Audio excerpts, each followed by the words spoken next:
Okay, I'm just loading into Truck Simulator and need to go and pick up our load.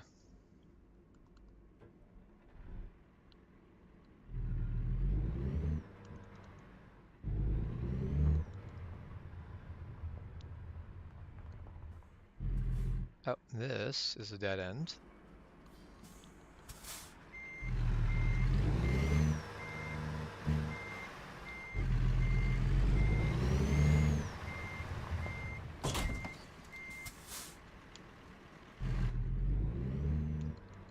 All right,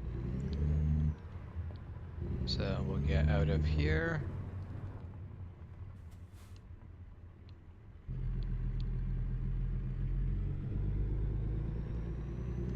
I'm actually a little surprised. I kind of would have guessed that just by the load that I was picking up, that it might have been actually the same place I was at, because it is basically road work equipment, or construction site equipment anyway. Like it's basically for prepping land for work, whether it's road work or building a new construction project. And as in a yard that has that sort of thing. But apparently we are 18 miles from our pickup zone.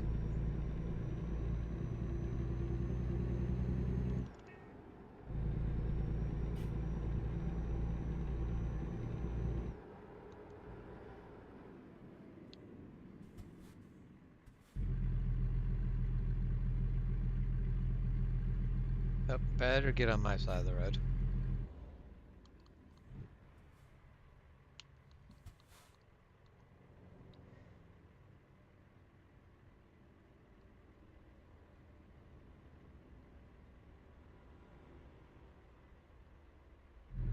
Okay, I think we are all clear here. Get out onto the highway. I guess get onto the freeway. Everything we're on is a highway. No, that is not a turning lane. Thought there was a dedicated turning lane here, but there is not.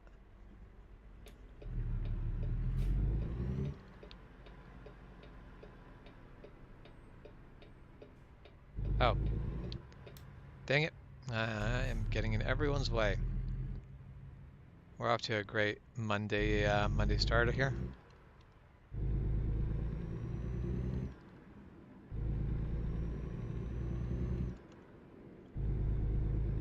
Okay.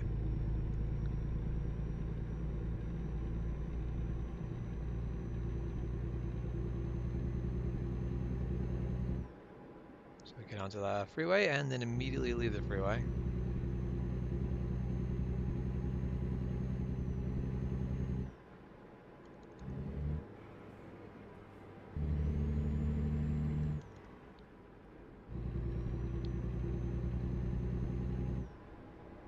Which I am speeding by an absolute ton right now.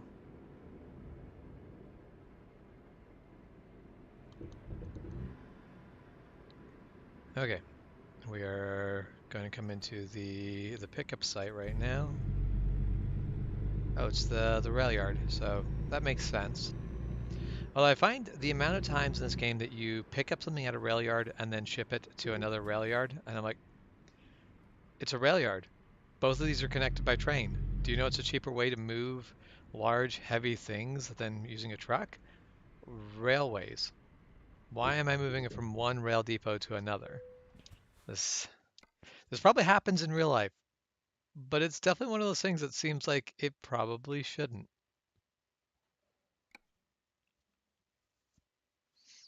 All right. We'll take the job. And our trailer is, I think I can see the tail end of the trailer right there. Yeah. So it's that one right there.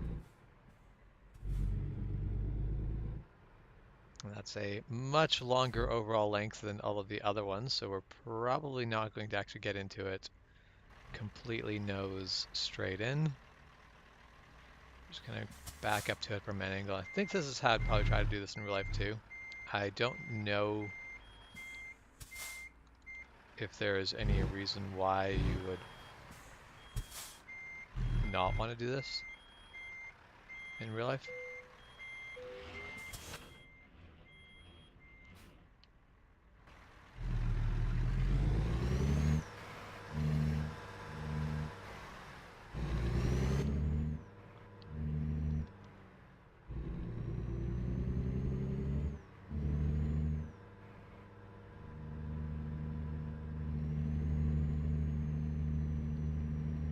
going out the in lane just because I didn't want to take the time to actually get that out far enough that it was going to arc around.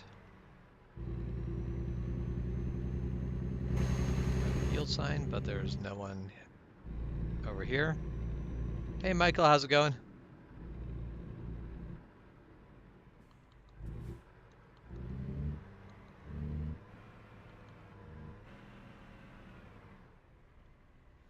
And now we wait.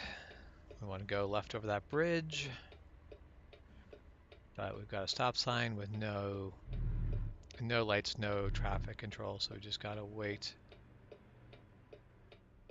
for things to be clear. As soon as that post truck is passed, we could go. Except for everyone. Oh, people are basically just stopping for me.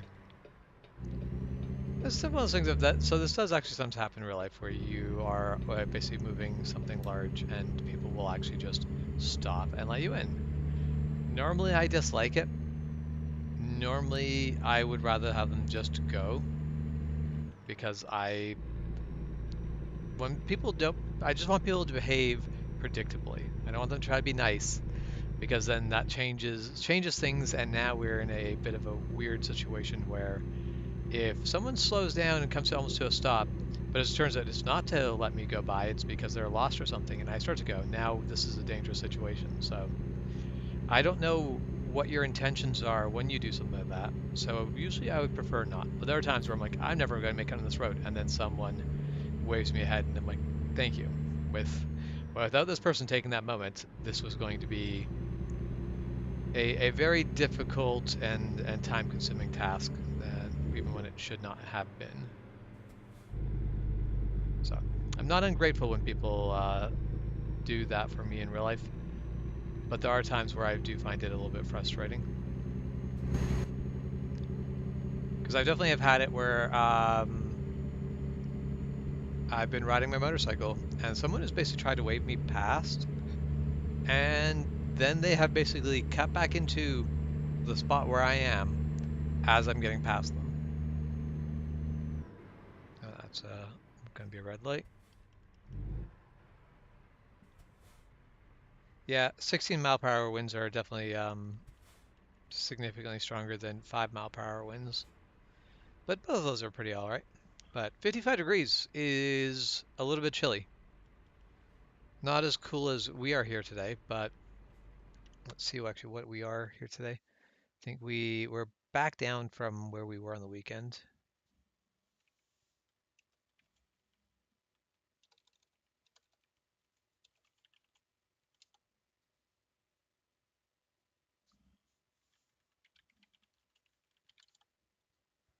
Oh no, we're 10 degrees today. It's overcast. It's one of those things. It's not a warm feeling day, but we are at about 50 degrees Fahrenheit today.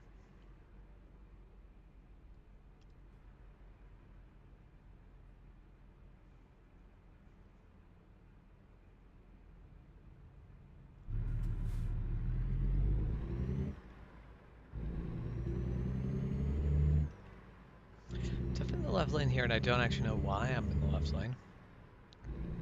I don't feel like this was a smart choice, but I'm stuck here now.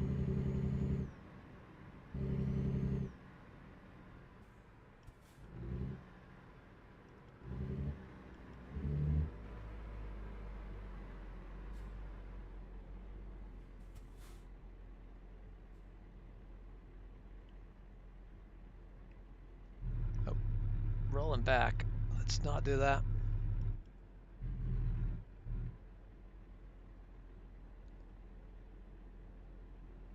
This is a long red.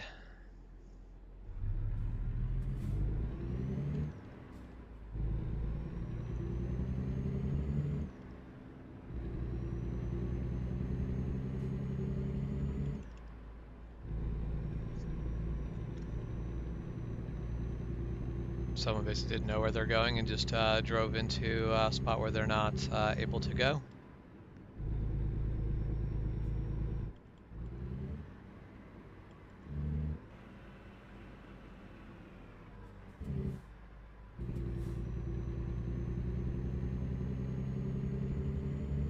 opportunity to get over to the right lane, but I didn't take it right away.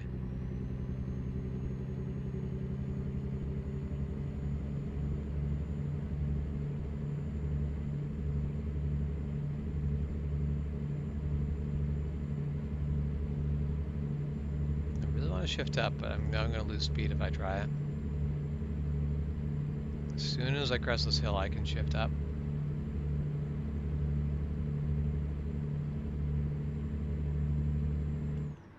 There, load has crested the hill. We can shift up and start putting on speed.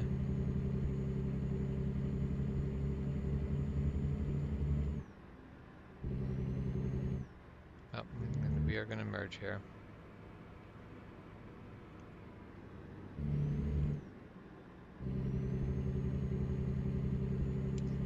I'm like, something's wrong. And I'm like, I haven't turned my engine brake on yet. That's what's wrong. I'm not able to use my engine to slow me down as much as I wanted.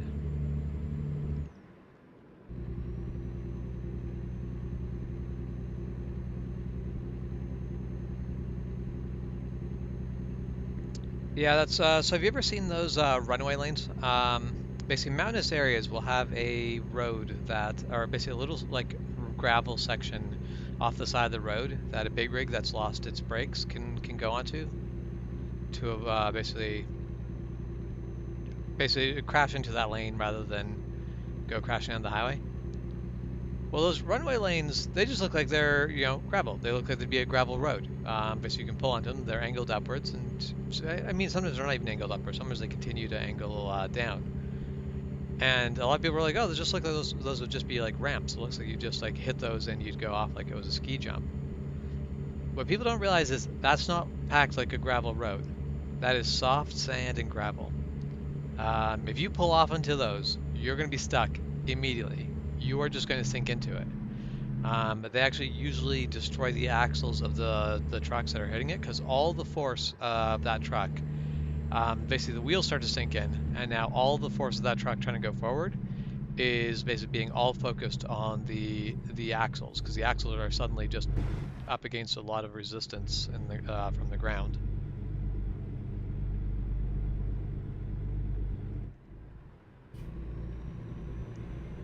Yeah, so those runway lanes are they're not a nice hard surface you can pull over on. They are soft, you will sink into them and you'll be stuck.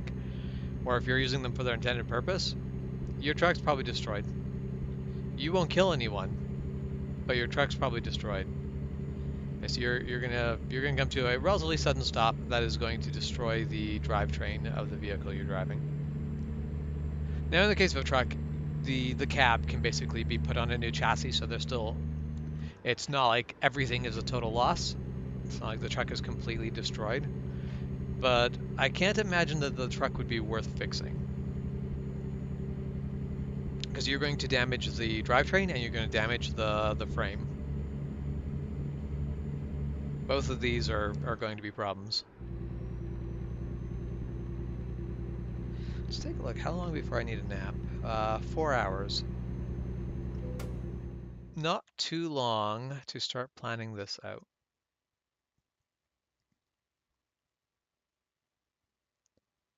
In fact, that is very close to perfect, but a little bit too far out. I think this might be where we pull in, and that is 3.5 hours away. So I'll make that. Oh, there. I tapped the parking brake when I hit the map button, and that pulled me to a screeching halt. That's what happened there. Dang it.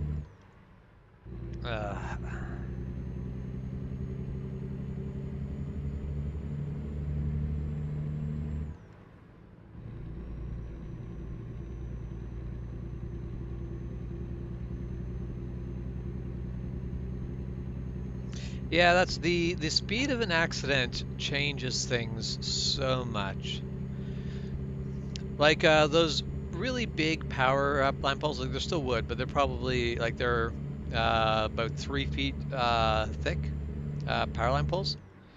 When cars hit those, they usually just wrap around them. But I've seen one accident where a truck is a drunk driver and he basically went off of the road Basically the road curved gently and he just went straight instead. But he was going fast. Don't know exactly how fast, but he was going really fast. Well, he went through the pole. The pole snapped and actually basically the pole snapped in half, and actually got stuck basically underneath the truck. The truck basically went up it and then carried on forward. Um, and it was one of those things where it was just like the idea of a vehicle going fast enough to snap one of those. Just I can't fathom the amount of force going through to require for that. And the truck was absolutely destroyed, but the guy, as most drunk drivers tend to be, was completely fine. But the whole thing is a big part of what injures people is that they are, before an accident happens, they tense up. That means all of that shock goes through and damages tissue and damages things. No car, we are going over that lane. We're going over the far lane because that truck is slowing down when I was not expecting him to.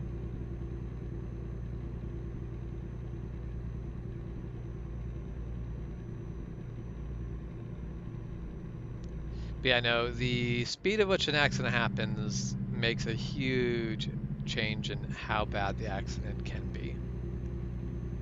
Is why, like for the most part, motorcycle riders, uh, really as a motorcycle rider, your risk of hurting someone else in an accident is really low. The risk of them hurting you is very high because you have like 400 pounds of metal underneath you. Someone else is driving around in a cage of 4,000 to 6,000 pounds of metal. So yeah, it's a very big difference. It's a very different deal. But because of the fact that sport bikes can get going really fast, you hit a car on a sport bike doing 200 miles an hour, the amount of damage you're going to do is going to be catastrophic.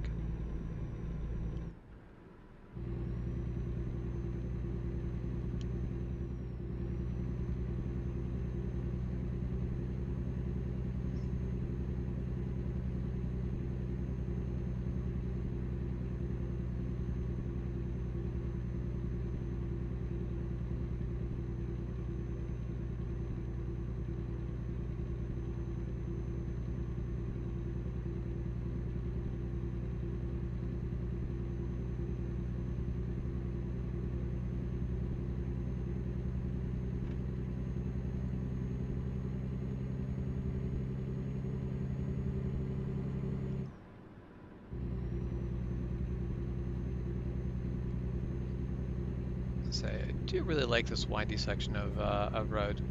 I do wish I spent less time ending up on it. Oh, my trailer just hit that truck.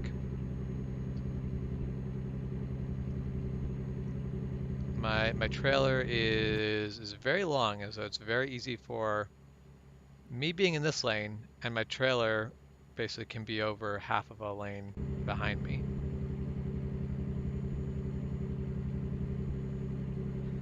It's a bit of a rough deal.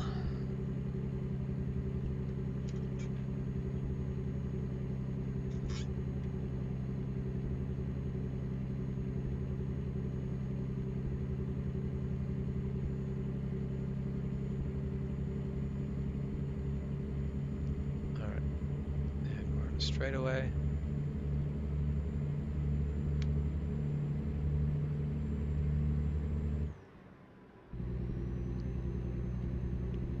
If I remember correctly, it kind of evens out, and the rest of the trip should be a lot more level and straight.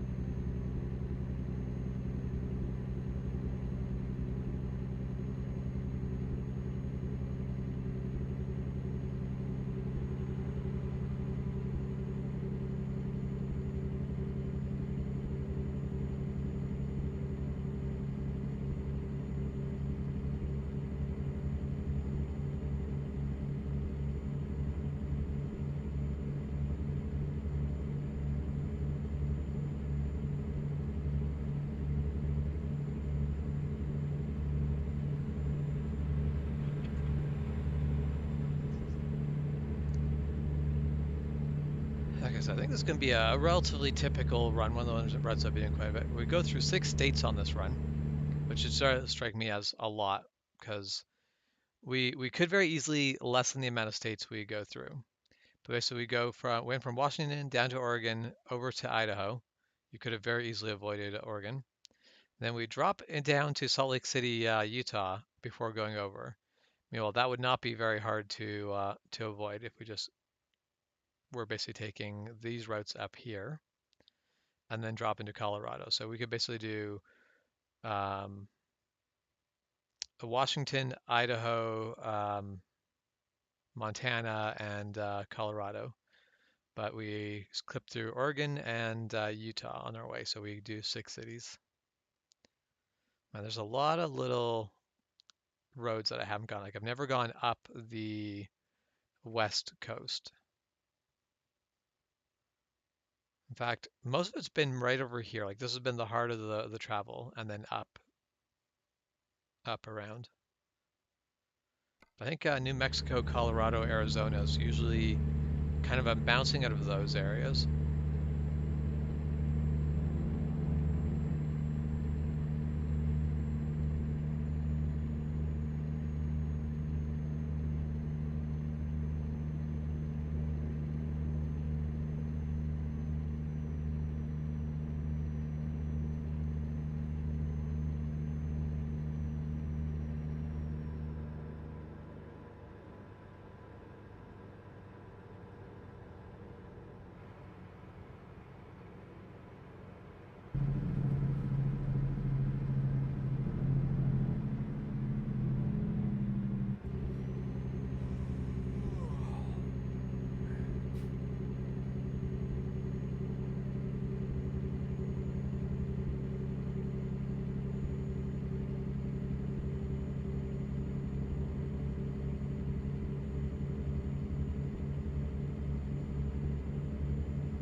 All right.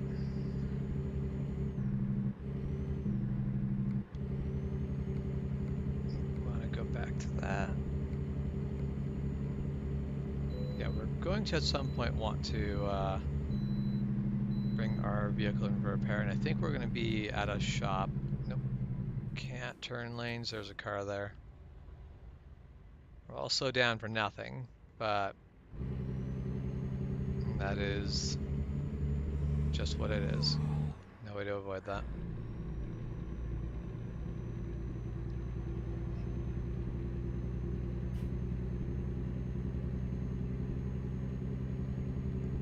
Alright, he's pulled up in front of me, and that is totally going to slow me down. The truck in the left lane is losing distance on us. We can pull out and pass. Realistically, there'd probably be a bunch of small cars trying to dart between us to get ahead, and so they'll not make this a smart choice. But the cars are being calm and relaxed, so we will go for it.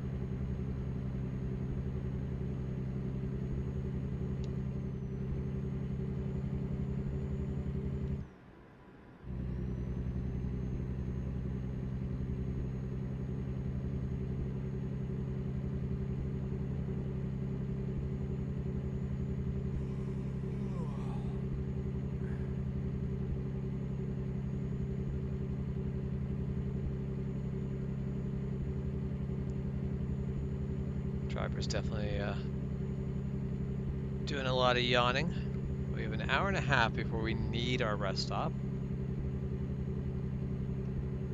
So we're going to keep going for our intended stop.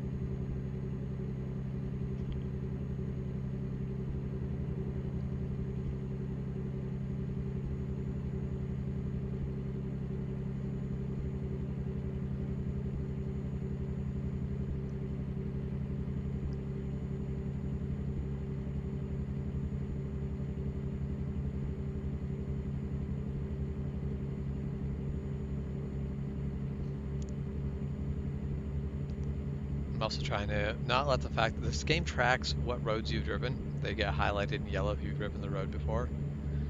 But like over here, the on-ramps and off-ramps are not considered driven because I've never taken that on-road, on-ramp, off-ramp. And I'm kind of tempted just to kind of like drive through and like just go do a full speed run of the on-ramp and off-ramp. It'd be very dangerous, very dumb, but it would mark it off as a driven section of road then. Actually, covering 100% of the map would be difficult.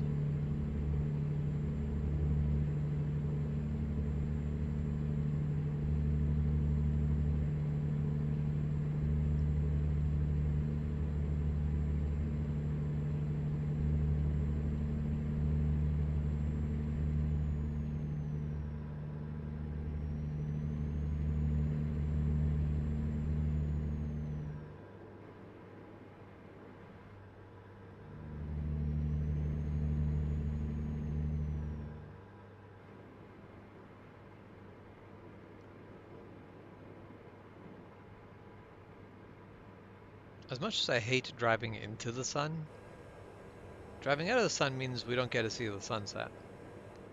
The world just slowly gets darker.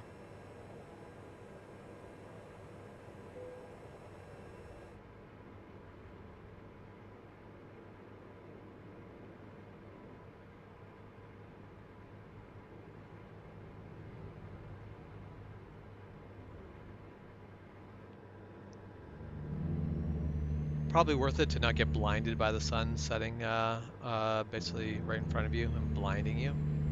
So a lot of accidents that happen because people are blinded by the sun reflecting off of the tarmac when it gets so low in the sky, or just shining directly in their eyes and not basically giving them a good sight. Or if people don't clean their windows and all the smudges in their windows basically catch the sunlight and make for a bad deal.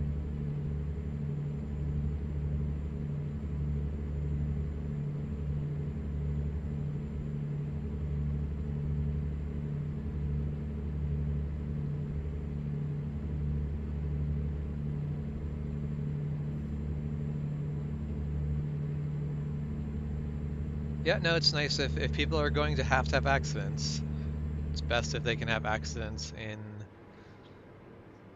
basically in slow speed, relatively minor situations where no one really gets hurt. It's the same way the accident that my wife, basically the accident where someone hit my wife when she was basically on the road waiting to pull into a parking lot, and someone backed out onto the road and backed into the side of the vehicle. It just happened at a very low speed. It was enough that the vehicle was totaled. The damage was bad enough that the vehicle is not salvageable, which really is to say that the vehicle's not worth a bunch, so insurance does not want to repair it, which is fair. It's understandable. It's how insurance works. But anyway, it was a really minor accident, so no one was hurt, and that's really the important bit of that. I can replace the vehicle. I can't replace the people.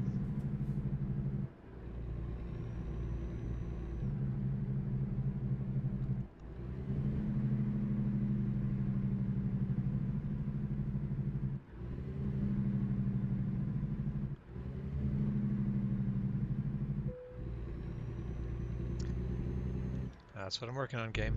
I know I'm tired and should find a place to rest.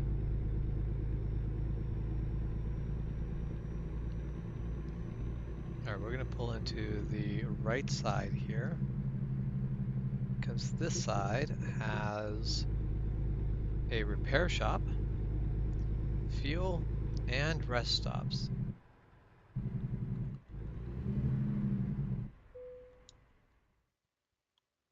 We will fix up the truck.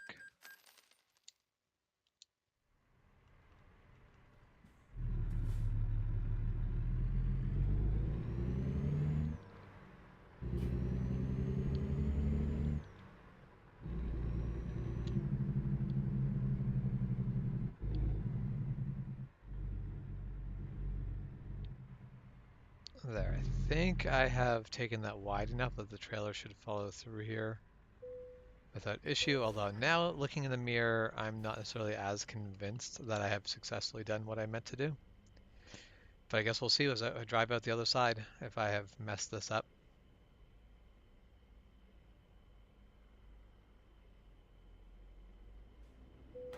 1,138 on fuel. This is just a usual day of truck driving.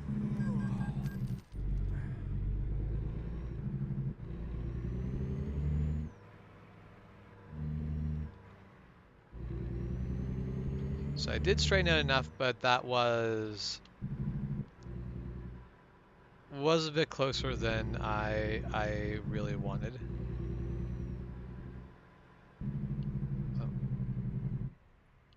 That is not a throughway to there.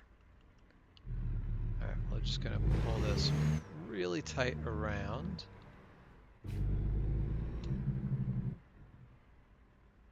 Alright, truck, where are you going?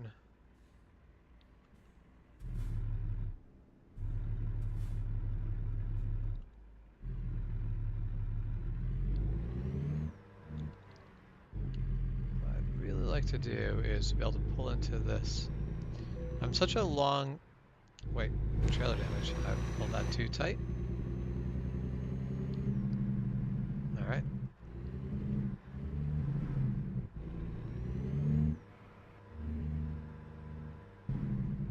With such a long load, basically, I can't really park in these spots the way they're meant to be parked. And of course the game's not actually going to let me do this, which is the way that I should actually be parking. I should be parking out of the way. I shouldn't be clogging up the main area here. But the game's not going to let me get away with that, so I'm basically just going to do this, where I just nose in, and we're going to stop. And that's the thing. That's why I dislike where they're like, no, we've designated spots so you can stop. But like basically that back corner of that parking lot there, where it's open and I'm not blocking anyone's way, can't stop there. I need to stop here in front of all these trucks that would... They stopped earlier than me, so they're probably going to be leaving earlier than me. These would not be the people I'd want to block. So that is definitely... I understand why highways don't have shoulders. Like, there are a lot of highways that had shoulders, but the shoulders got turned into lanes, or... Yeah, it's turning too sharp again, not surprised. Or basically they're just built without shoulders, and it's cheaper to build a road without shoulders, and it's cheaper to just take a shoulder and turn it into road than it is to build more road. Well, this is extra difficulty.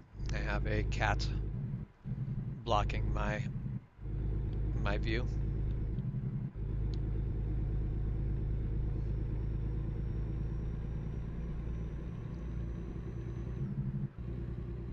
Okay, so back onto the road here. But yeah, basically making a road without a shoulder is a bad idea. But also, when it comes down to budgets and how to spend your taxes, there's a limited amount of money. So there is a certain point where you have to basically go, nope, we don't have the money to do this the right way. We don't have the ability to just expand the road. We're just going to turn a shoulder into a lane, or we are going to basically make this road narrower than we actually want it to be. Which is definitely... It's very rare for Canadian roads to have no shoulder on a highway. Pretty much every highway has a shoulder. It's just required by the... essentially the equivalent of the DOT.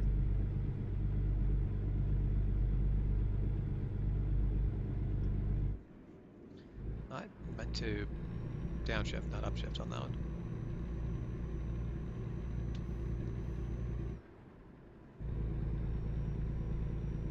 And we've made it to Idaho. So we've got 15, or really we got 16 hours of driving left. And we'll see.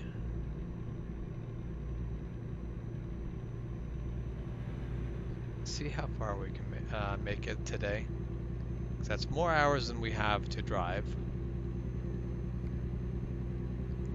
Yeah, so we have 13 and a half hours left to drive, 15 and a half hours, so we've got 15 and a half hours left to drive, 14 and a half, or 13 and a half before we need our make a rest stop. So we'll be making another rest stop before we are done this trip.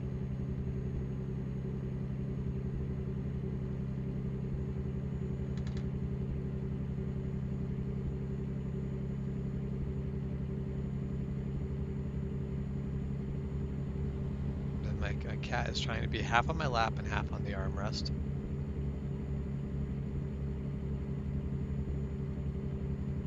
Yeah, she is a weird creature.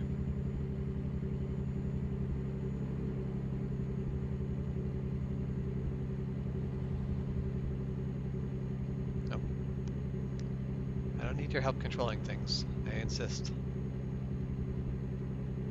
I really don't.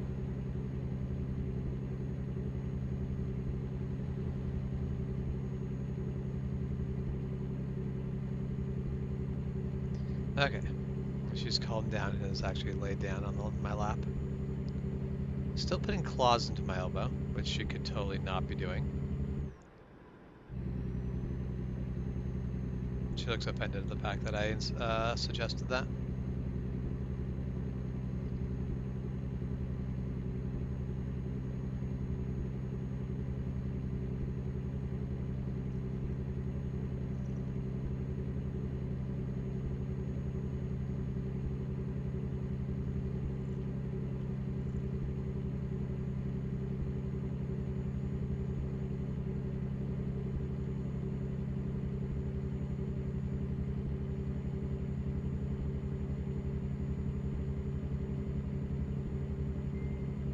They're building a beach on Lake Ray Hubbard.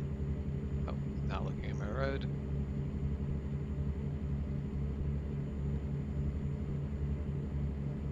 Well, some of the things I know that a lot of beaches are built, but the idea of making a beach always seems weird to me. It just seems like one of those things where I just assume most beaches are natural. But there's a lot of beaches that are not. They're at the very least curated. They're kind of cleaned up and rebuilt to be more tourist friendly, more friendly to the public. But a lot of places don't have just a really nice sandy beach that works good as a beach, right? Without additional work.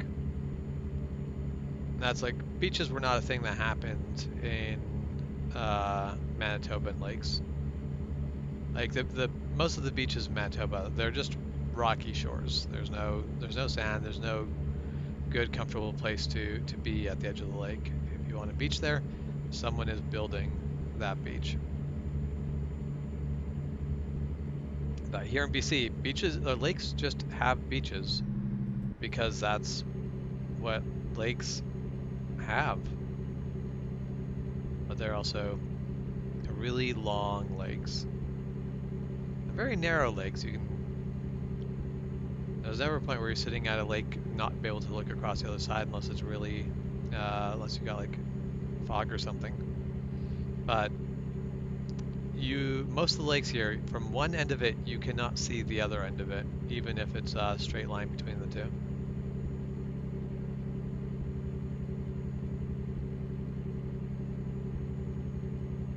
Oh, Lake Ray Hubbard was a big accident. I'm trying to think, is that there was no, I don't think I'm familiar with Lake Ray Hubbard.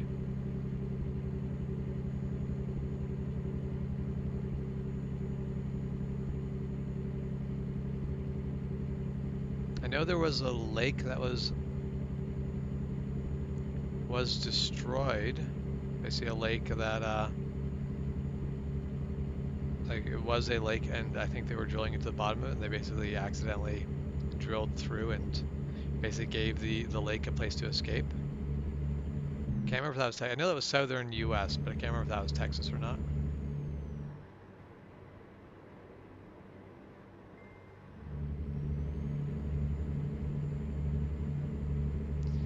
phone is dinging away, which could possibly be Jess. I'm gonna check that.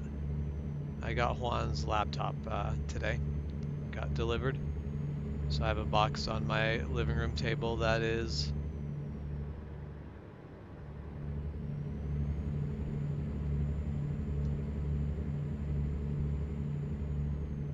I have a box on my living room table that is Juan's new laptop.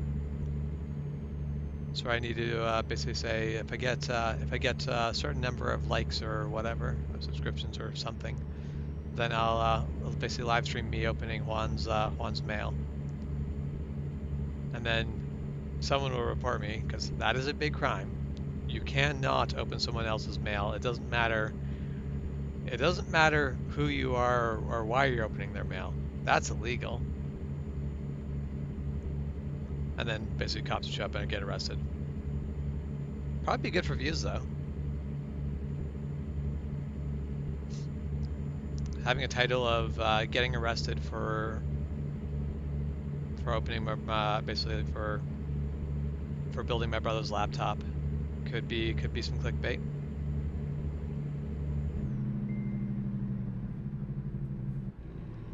Oh,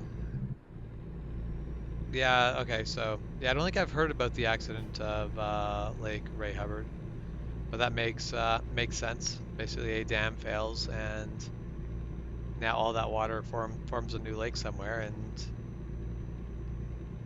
you just that's what you have. Only so much you can do to try to fix it at that point. Basically, it'd be very expensive to try to fix that.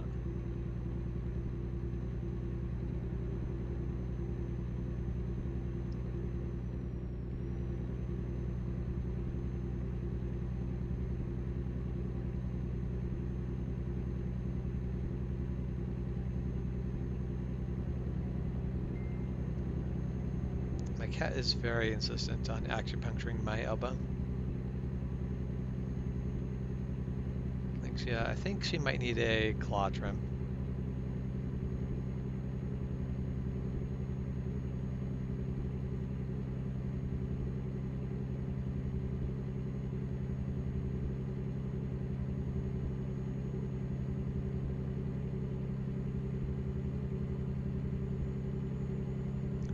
I mean, yeah, if life gives you a new lake, may as well capitalize on the new lake. Because to fix that, you would basically have to get a pumping system to empty it. So I don't know where we are, but we're next to a water park apparently. There's water slides up on that hill. Does not look like a very big water park, so. Oh, I just drifted out of my lane. That's fine. Just looking at the landscape, completely understandable.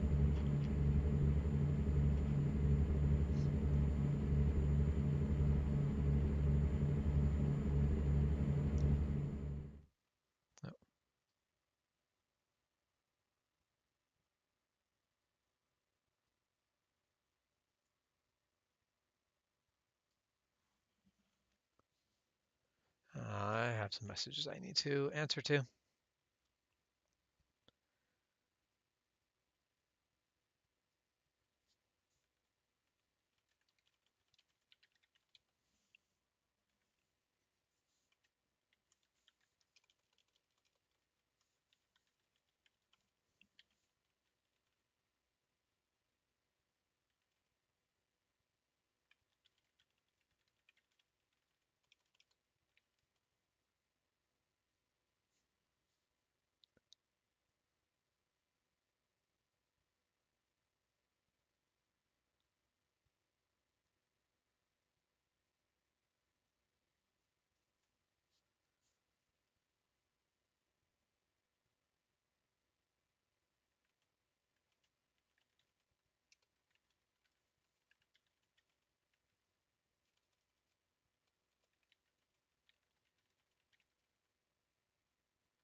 Okay. Have I gotten it on top of everything? Maybe. At least until I find out I did not. But then, of course, I did not bring everything over. There. All right.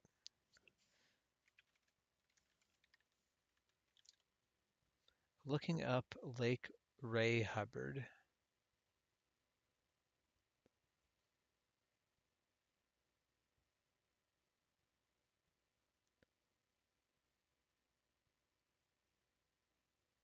I didn't realize there was that many lakes around Dallas to begin with.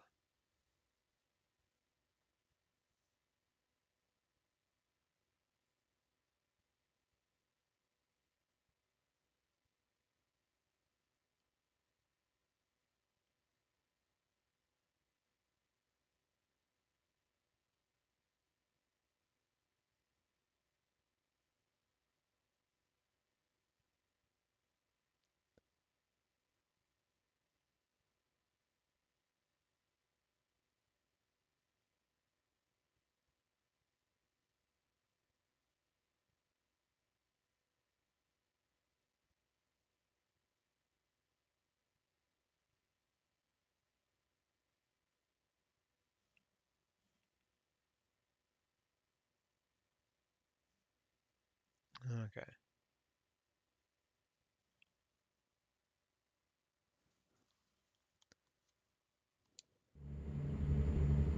Yeah, no, I never realized how many lakes were around Dallas. I would not have expected Dallas to be surrounded with that much water.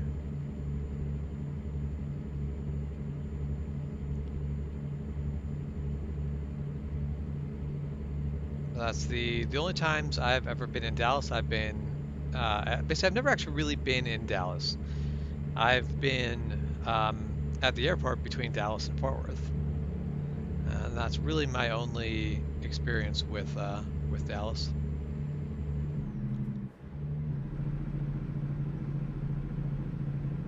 Which I have to say, I really really appreciate the airport between basically the Fort Worth Dallas airport.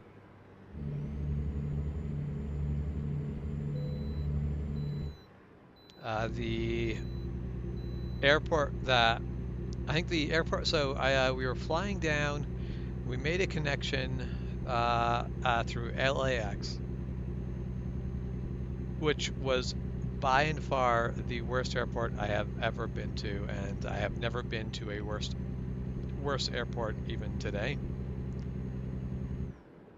Um, and then the next airport was Fort Worth, Dallas, and I was already done with airports after LAX.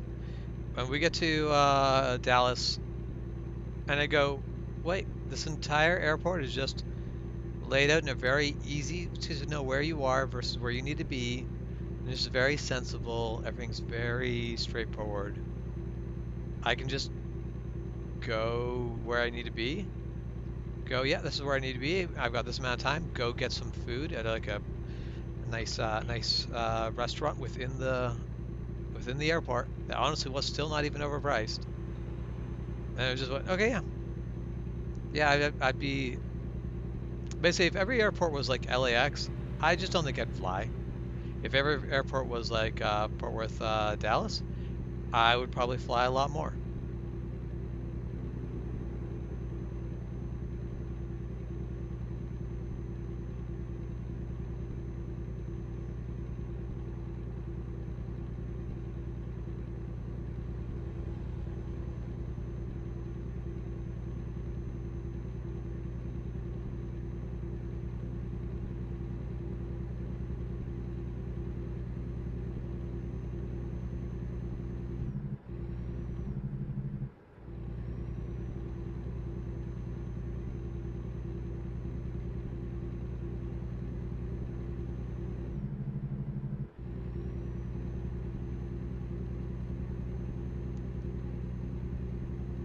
Well, I'm glad I pulled out to pass that bus.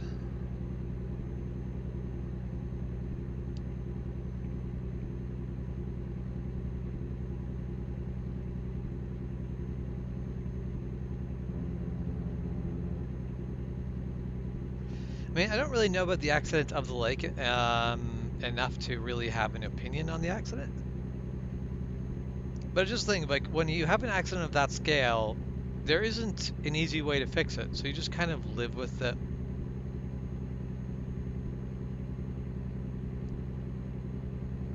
Either you invest a ton of money into fixing it, or you just go, you know what? Yep, this is the way it is, and we're going to just go forward with what it is now. Basically, when it's cheaper to just work around it than it is to fix, that's what you do. Like basically the dams of Holland. The only reason that they have put so much effort into reclaiming the land from the ocean is because they it's cheaper to basically push the water back and reclaim the land than it is to deal with the increasing land costs caused by more population trying to live in the same amount of land when you've already populated it all. If it wasn't for that, no one would reclaim the land. It wouldn't be cost effective. And in Texas, you're not hurting for more land enough to make it worth basically pumping out the water and reclaiming the land. So, if a lake wants to be there, let a lake be there. Besides, people like lakes. And that is, I think, if I remember correctly, Manitoba has more lakes than any state or any other province. There might be an exception with the Northwest, where I guess the Northwest Territories aren't really the Northwest. Like the Northwest Territories still exist, but with Nunavut having split the Northwest Territories in half, I think that is probably actually the case. I think Manitoba has more lakes than any other province or state. And I wouldn't be surprised to learn that Manitoba has more lakes than any country in the world. But Canada also just has a ridiculous amount of lakes because of the way that the northern edge of Canada is formed. Basically, the area, so a large part of Manitoba, south of the Hudson Bay. Whoa, that was close. Man, that was rough. But yeah, the area south of Hudson Bay is all very, very flat. That means when the water comes up, it floods over everything, fills every little nook and cranny. Oh, we need to be turning here. Fills every nook and cranny, and that means any low spot is now a lake. All that you need is a low spot that's big enough that the water doesn't basically evaporate between flooding. You can have lakes that are supplied entirely with flooding and rain. There's no there's no creek or river feeding into it. It's just a low spot in a otherwise really flat area.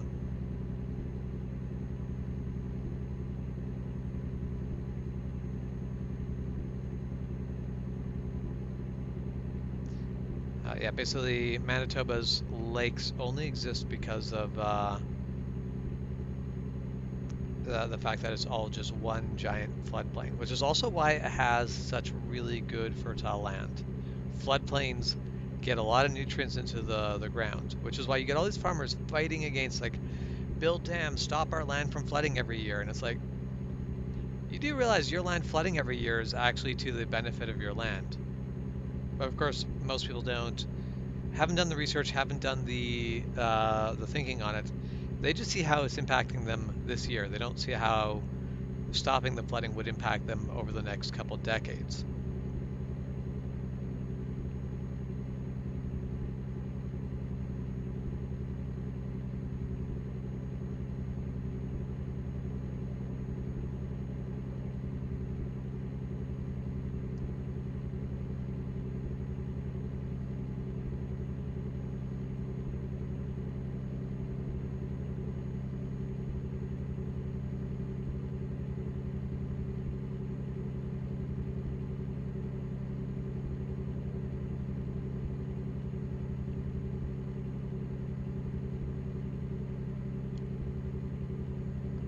nice, quaint, sort of like log house style.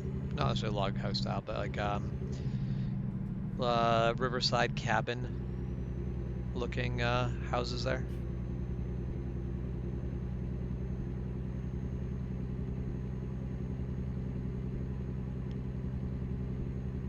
All right, and we managed to carry more speed through that than he did, so by him we go. And gone, and gone, and gone, and gone.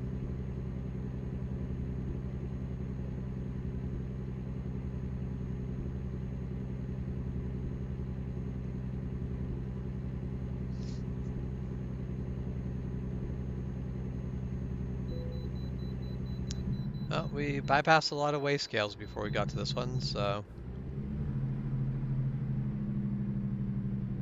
I was going to mention a couple weigh scales again, but I figured I didn't want to jinx it. I didn't want to mention it and get pulled into the next one, so I figured I wouldn't mention anything until I got pulled into one.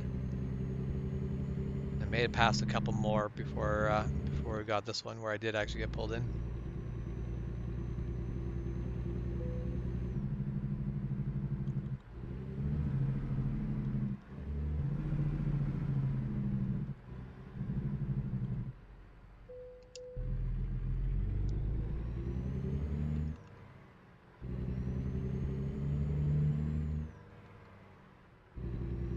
All right, no point in trying to build a speed because I'm going to be stuck behind these two guys anyway.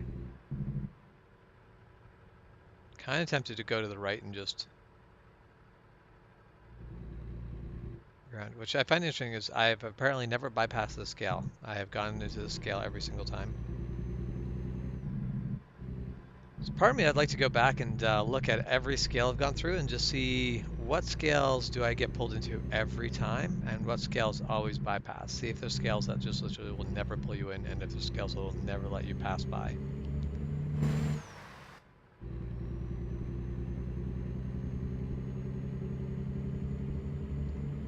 I mean, I guess you doing that was completely understandable and fair, but also that was rude.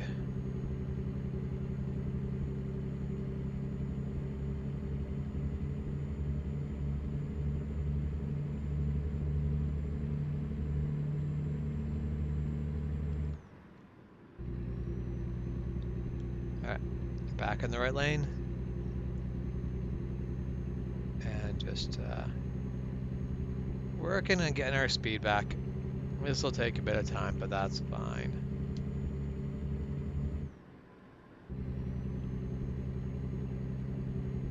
Basically, it is a nice, clear, sunny summer day. We get there when we get there. Although, yeah, 7 hours until our next rest stop. I'm not going to plan out. Actually, screw it. Let's do it. Let's take a look at. And I do find it interesting that that's. So this is currently trip time is 9 hours left. If we did this, that ups it to 11 hours. Like technically I should cut distance off doing this, but it makes the trip time go up by a ton. And I would actually go ahead and do it anyway just to drive a new road, but we haven't actually taken this road before, so we'll let it stand for now. So let's see, if we were pulling to here, when's that going to happen? That happens at 4 hours. We have more time than that, so we can get past Cheyenne. Let's see if Denver maybe makes more sense.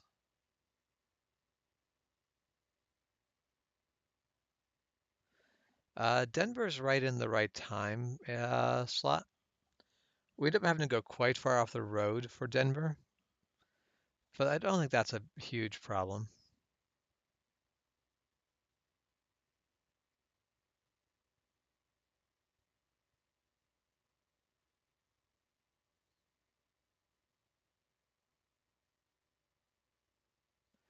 Yeah, so we'll add that in. We'll take the extra half hour and make a rest stop in Denver. Muffin Mondays.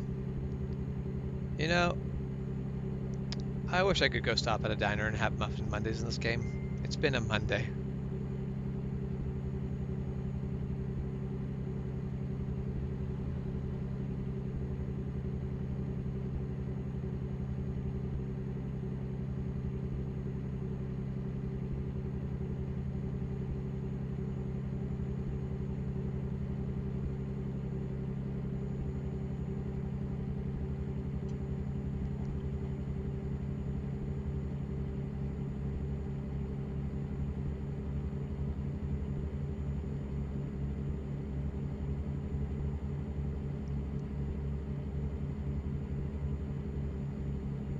I do really like this sort of landscape, but I do think that the danger of this sort of landscape is it's a bit of a very relaxed, sort of dreamy landscape. It's the sort of place that it's very easy to let my mind sort of just drift away. And as it turns out, that's a bad thing to do while driving.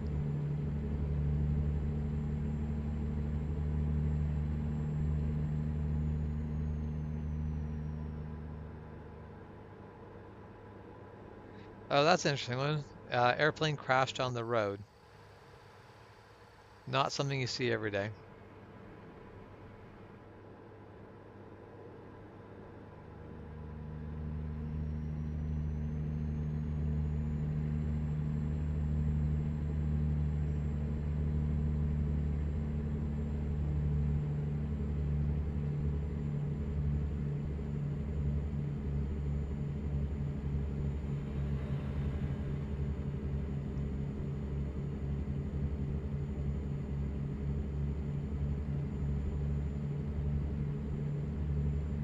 I am back on schedule to waking up to my alarm, so I am happy after last week of just repeatedly sleeping in. I am back on schedule and waking up my alarm, although I will admit, I woke up to my alarm this morning and went, no, and then set a new alarm for about 40 minutes later. And then woke up to that 40 minutes later, and at that point I got up and started my day. And I have been productive this morning, so that was not my fault.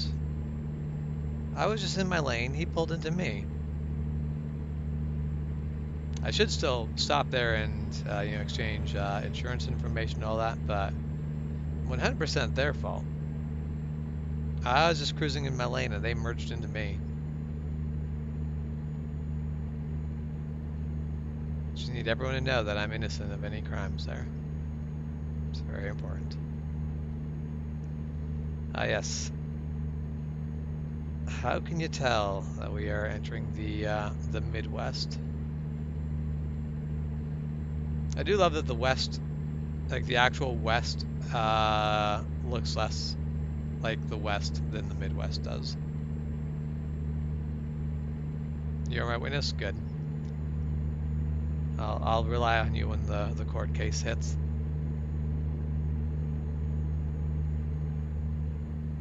Hashtag James did nothing wrong.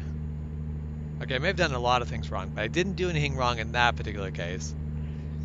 I was innocent in that particular moment, which is not usually the case.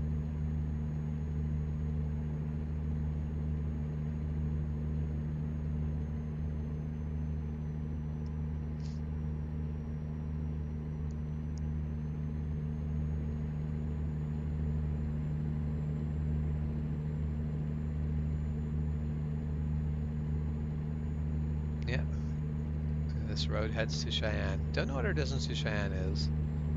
I didn't look at it on the map, and no, I haven't seen a road sign that actually tells me the distance to Cheyenne, but the road signs are telling me that it is this direction to Cheyenne.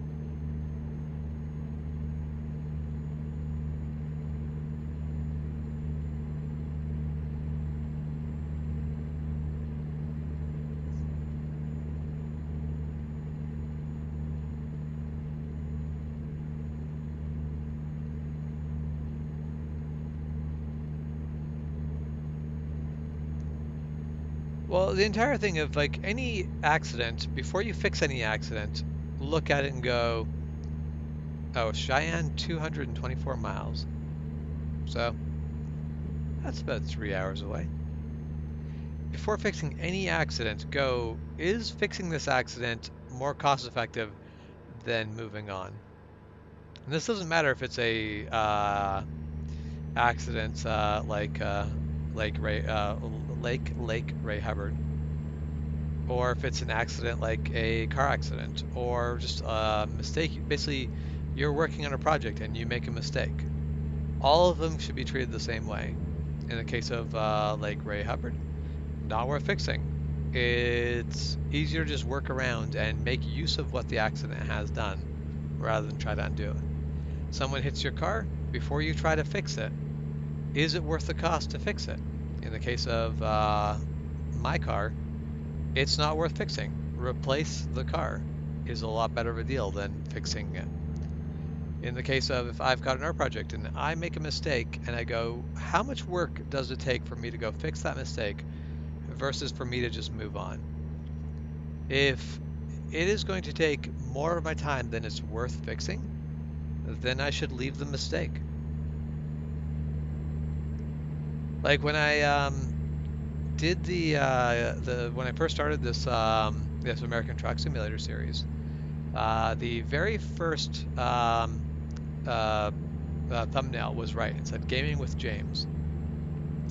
The second one, where I sort of streamlined the whole thing so I could make thumbnails faster, I wasn't really paying attention when I typed in the whole thing, and it was "Gaming with James," but there was a spelling mistake. But I didn't notice because I didn't really read it. I just typed it in, tossed it down, and then I never really read that again. Yes, it was popping up on all the thumbnails, but I never read it again. And there was the whole thing of the thumbnail's a picture. I have to go remake those pictures. And I definitely did the cost-benefit analysis. I'm like, is it better to just leave it and have a spelling mistake on some of the early thumbnails? Or do I go back and fix it? For me, because of the way I streamlined it, I still had the old data, so it was actually very easy to just replace the thumbnail with one that had the correct spelling. So that's what I did. It was cost effective to fix. So it was a case of how much does it cost to fix versus what is like what's the cost of not fixing it?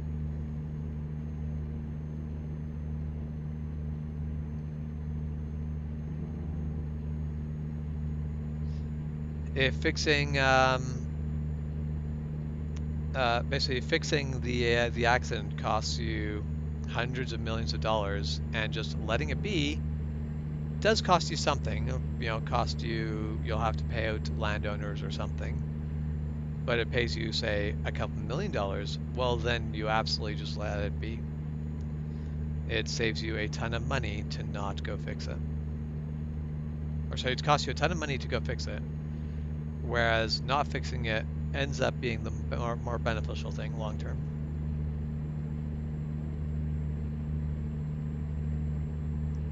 And that's where things get very murky, is when you get into talking about morality, where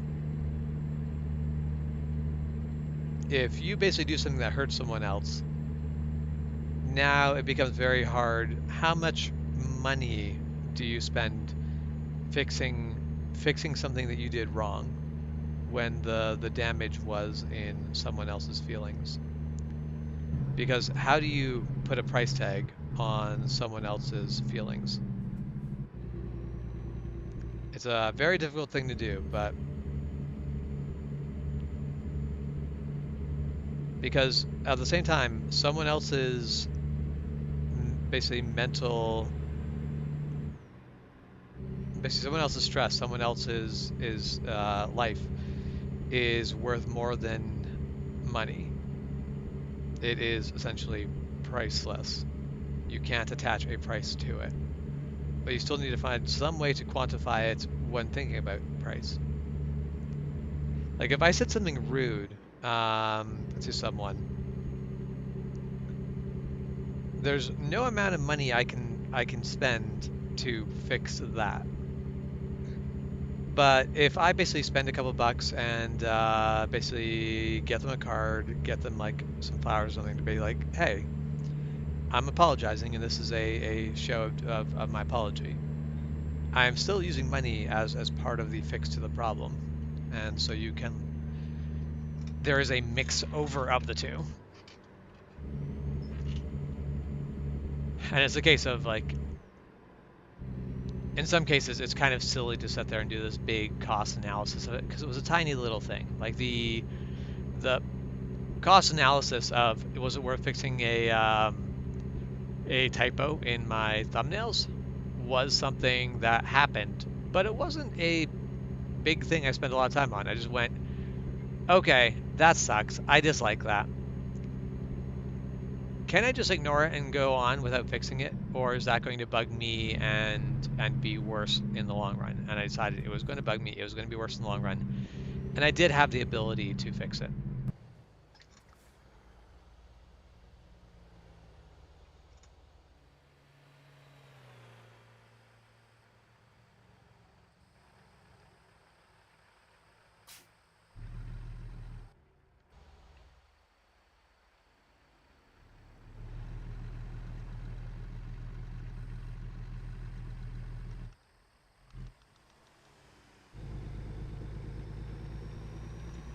Don't think I got a good shot of that.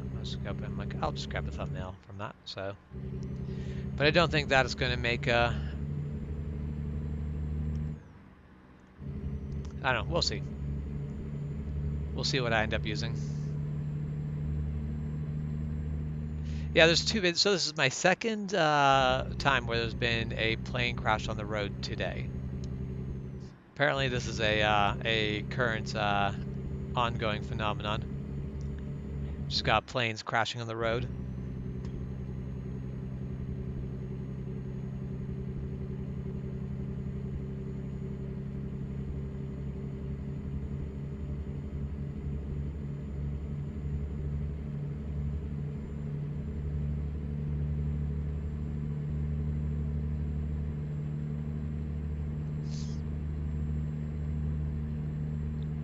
Okay, so I think we are now headed south. We're going to be... Okay, yeah, we have made it to Laramie? I don't know how you pronounce that. Oh, nope, not the buttons I meant to press. How? There. Nope, not that one. Rest stop in 3 hours.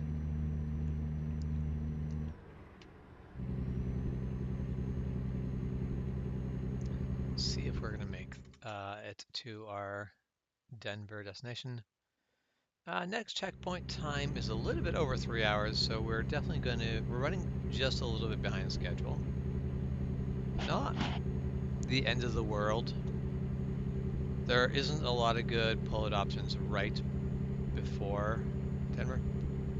I think that seems like something wrong with our wheels. I don't feel like those wheels are moving very well. Oh, let's not hit them. I feel like that's a real life problem. Staring out of the vehicle at one side does make you want to tend to pull in that direction.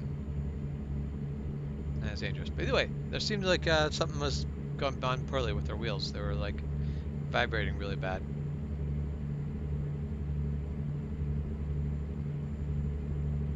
And it's not all wheel things. These wheels seem perfectly fine. These wheels didn't seem like they had a problem at all.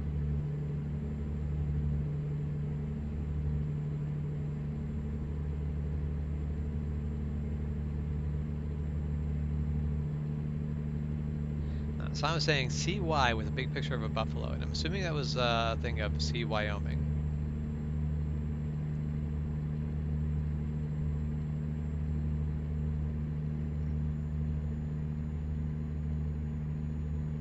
Wyoming is a good, like it's one of the states I think I would actually enjoy exploring. I would definitely love to be in a situation to have like right now I've got the time off, but I can't get away with spending money as carelessly as I would like, because I would love to take and mind you, also the weather isn't what I want it to be right now. but I'd love to take the time and go on a motorcycle tour of basically the Northwest. I'd like to go farther. I'd like to do honestly a motorcycle tour of all of the U.S. But that would be a very like the overall time cost. Like either that'd be years of touring, or I wouldn't be spending enough time in any one place to really fully proper like explore it in a way that went, yes, I really explored that state. Like if you spend less than a month in a state, I don't think you can really have a good full like good exploration of that state.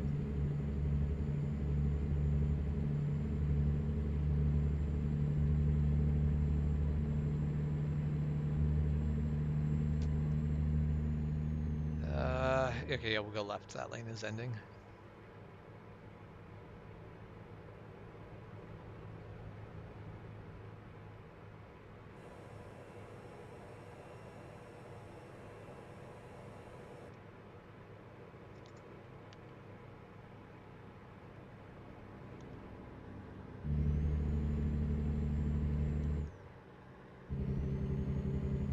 It's the law.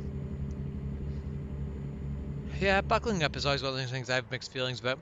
I don't think it should be illegal to not wear a seatbelt, but I also don't think it should be you should legally have to wear a seatbelt in order for people to wear a seatbelt.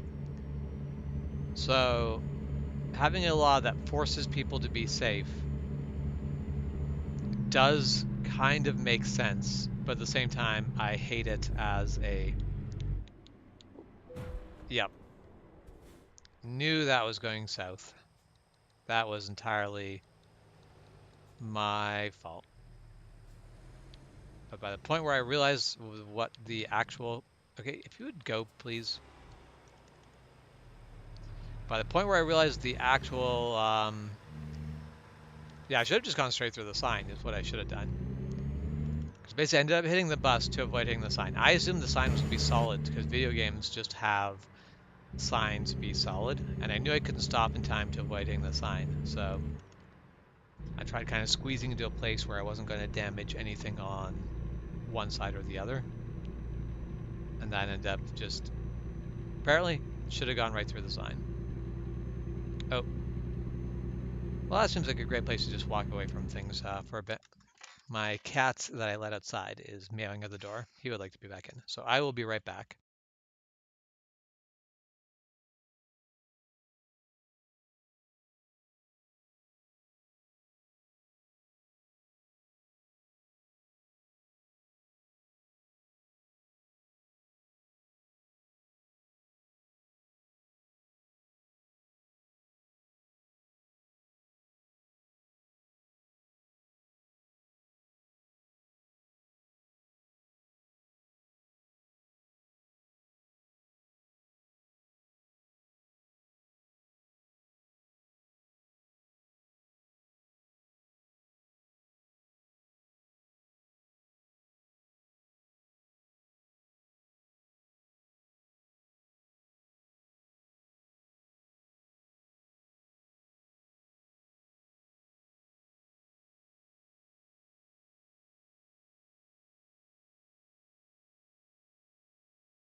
Okay, and I am back. So I'm back, but I'm hitting the wrong buttons.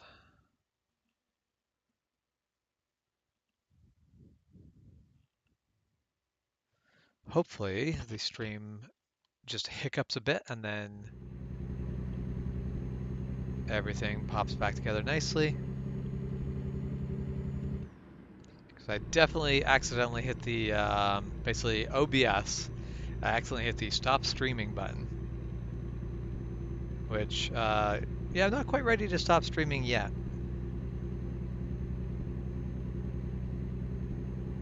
So let's just take a look. So yeah, I didn't do a ton of damage. I did 2% damage to the cab. The damage to the trailer already existed from my attempts to turn around in too little space.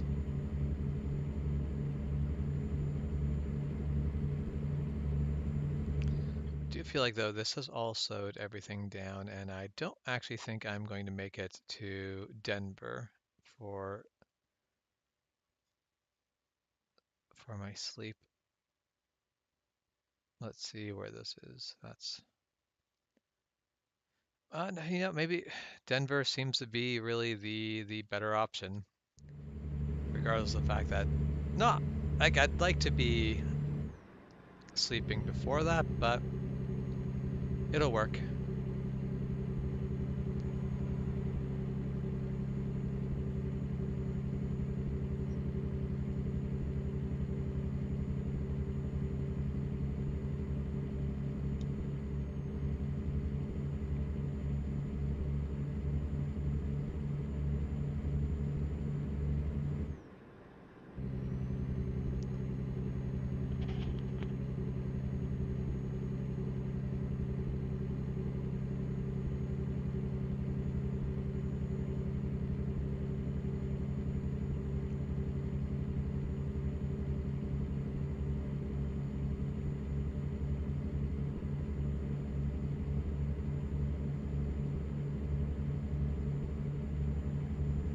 It's starting to get dark.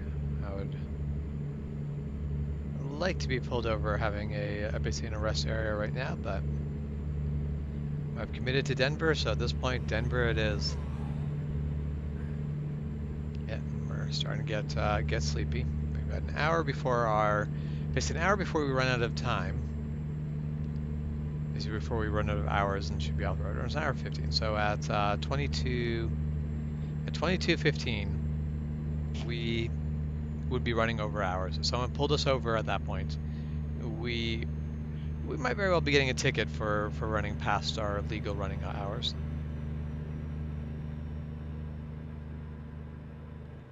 I do feel like most officers would basically, whether they're going to give you that ticket or not depends on where they catch you. If you're just cruising down the highway with no signs of stopping, you're getting a ticket and are basically, you're not driving the truck away from that spot. You have to get someone else to drive it over to a rest area. Things are not going to go great for you. If you are basically like pulling into a rest area when the cop pulls you over and you're like a few minutes past, yeah, you're not going to get much more than a, hey, you are over hours, you legally cannot do this. All right, sweet, we're bypassing the scale. That saves us some time.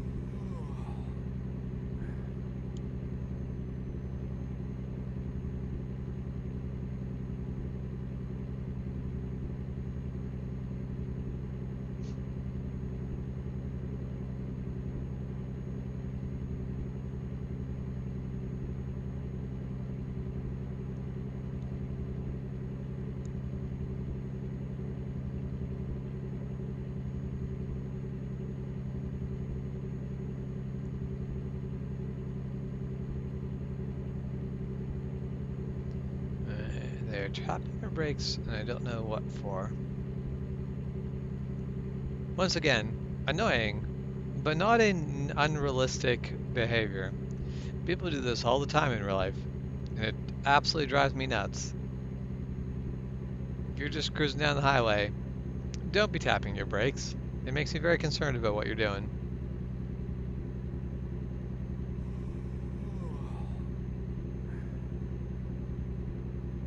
At that point, I wonder if you're just listening to some really good music and are just tapping your foot along with the music.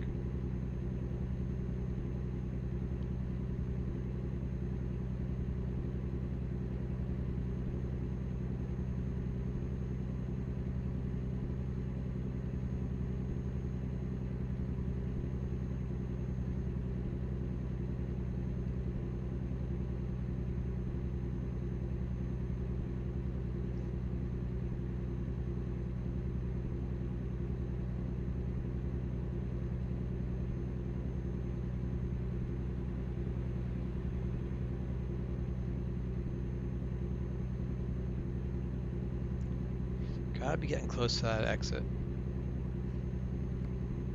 And we've got 12 minutes left on our... Yeah, okay, I see the exit.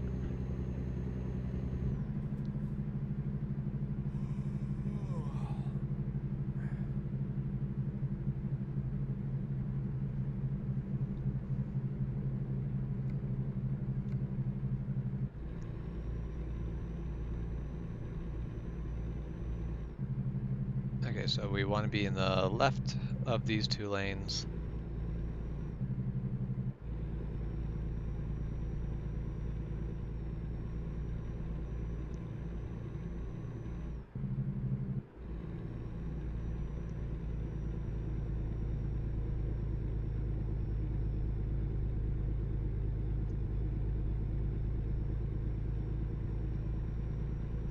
Okay, now we're on the final stretch. We're out of hours, but we're almost at our destination, almost where we're going to pull over and rest. Which if I owned this garage right here, I could just pull into, basically pull off the highway right here and get into that garage.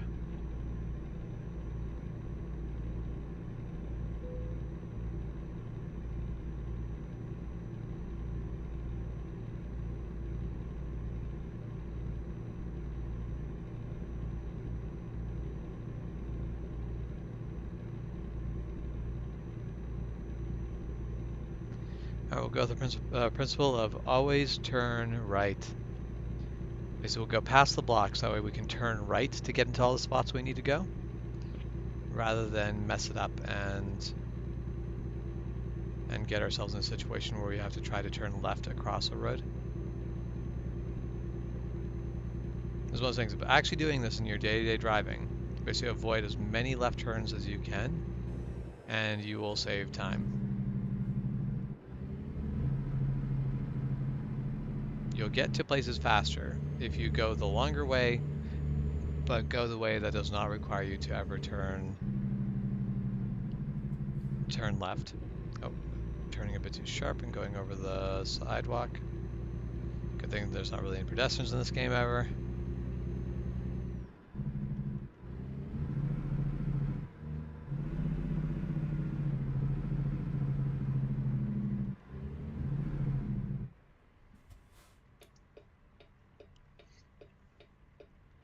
So close.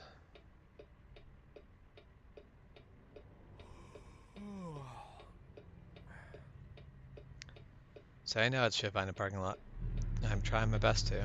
I just gotta wait for this bus to go. Even though he's turning, so he didn't turn on a red light.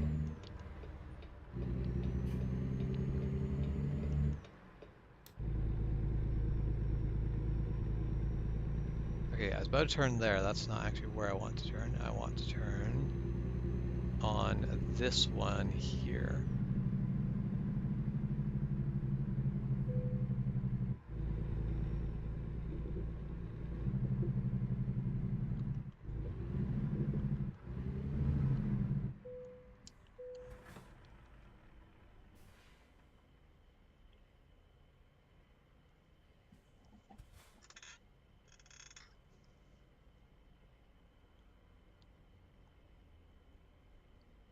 So this is probably gonna be another over 1,000. Yeah. There. 1,351. Yeah, driving a big rig gets real expensive on fuel. But I'm also definitely making more than enough money to offset it by a huge amount consistently. Welcome back, Michael.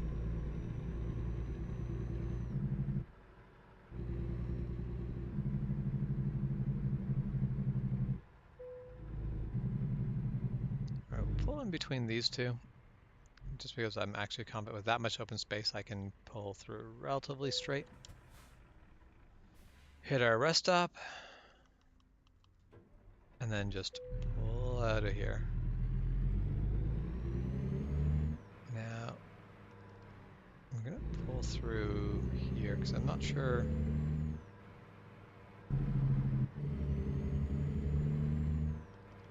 Yeah, I've got to go back over here to the entrance. Okay, we're clearing everything back there. Pull wide left so that way I don't damage the trailer this time. And we're just treating this as a yield rather than a stop.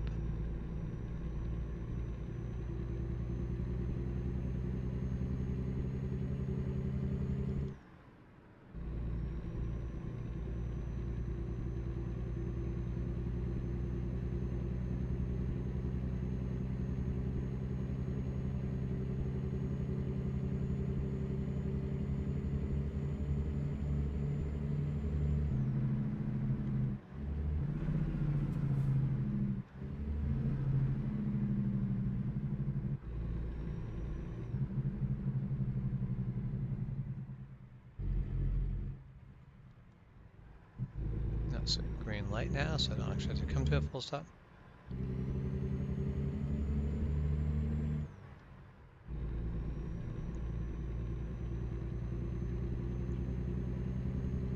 Okay, just need to make it through the next couple lights here, and then we can get left back onto that highway, and we've got 2 hours left to our... Well, I guess actually it'll be left onto this freeway, and because this is...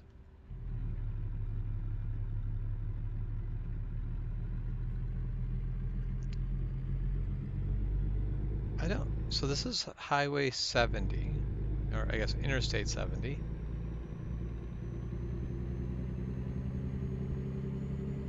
I don't remember what the interstate we were on headed south was. So I thought for some reason that was 70, but yeah, I think it was just a case of this one's 70, because the other one goes north, north-south, but I cannot remember what it was.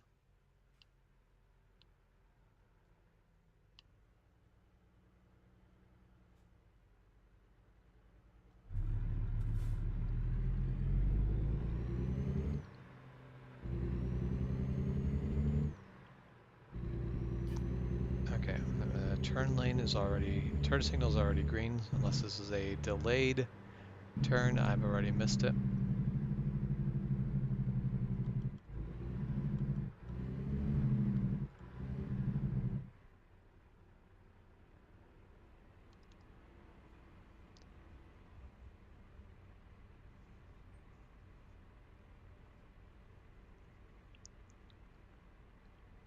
Yeah, I am looking forward to having Texas because I think it's going to be interesting because then I will have basically the most southern part of the US at least.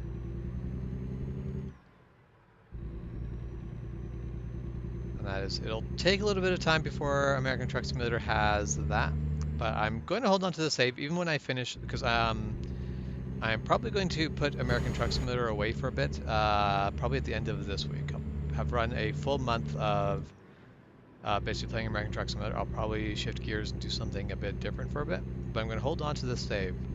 And then when I have more states, I will basically bring this back and we'll work at it again. And yeah, it'll be cool. Explore the states that we haven't been able to get to yet. Which Texas will be a big part of that one.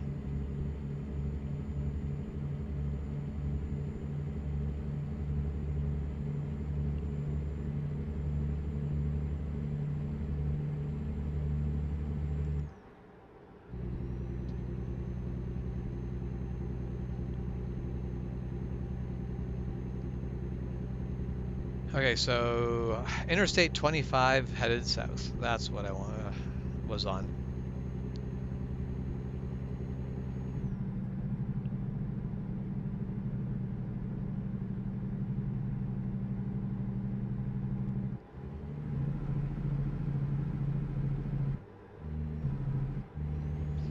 Yeah, we'll see how they get Texas's scale right, because the game is not a one-to-one scale of America. So there's room for them to get things wrong.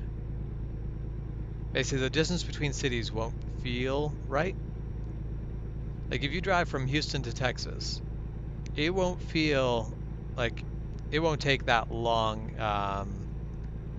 total, but also the time scale is different. Like the for the what the size of Houston and Texas are going to be, the distance between them will be like a lot less. So we'll see. Or from Houston to Texas. From Houston to Dallas. Dallas is what I meant there. Yes, yeah, you know that drive from Houston to Texas, it's a bit of a long one, right? No, I guess the drive from Houston to Texas would be very, very short. In fact, I don't know how you could make it take up any time at all. Yep. Yeah, it would take you less than a second to drive between Houston and Texas.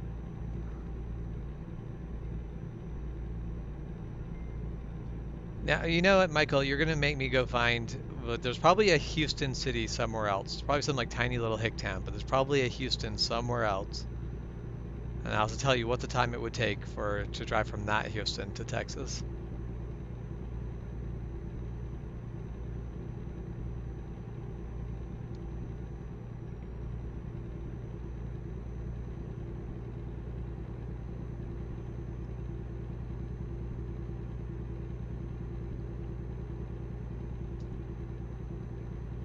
It always gets me like I'm trying to think. There are like cities that you think of being this one city, but there's actually multiple cities, and like it's not just like this one city that's very important. Other cities are not important at all. Like cities named Perth. There's a few cities that are vaguely important. Like the Perth city, there's one that is very famous and everyone knows about.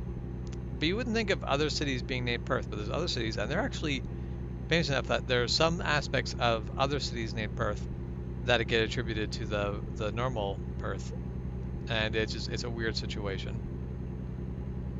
So I don't imagine there's any famous Houston other than Houston, Texas, but I'm relatively confident there's probably another Houston somewhere.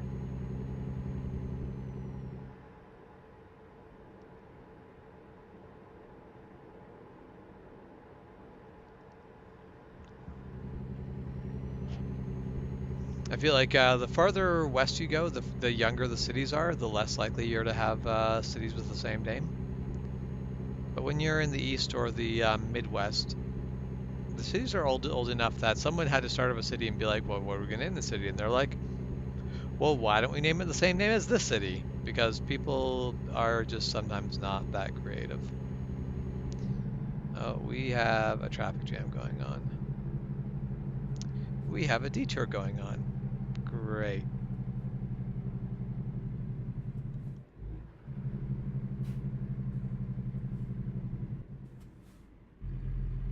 And that's honestly the best thing to do would have been skip the curb right there. And then just like bypass the entire accident. Not the legally best option, but that would have certainly been the fastest way to deal with this.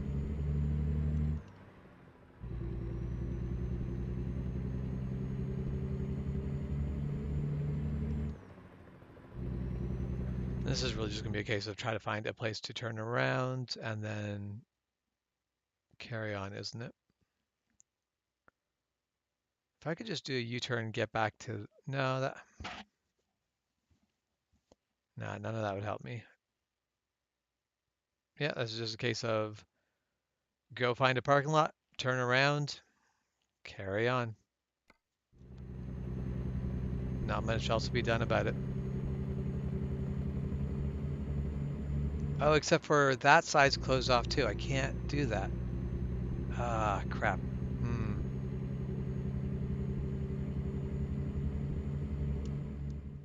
I need to find a solution to this that doesn't involve going through here at all. I don't think there's going to be a good one. I just don't think there is going to be a good way to do that. All right.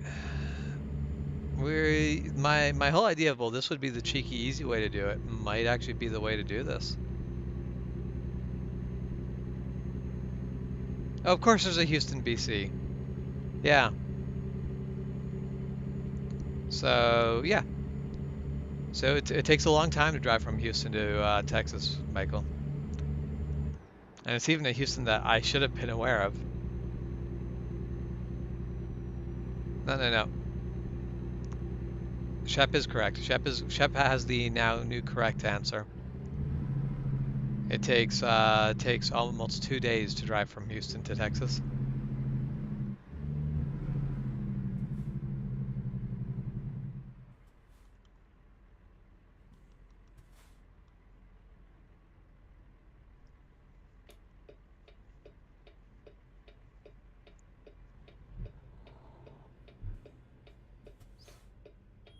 All right, so we're on a delayed light, which means this doesn't help.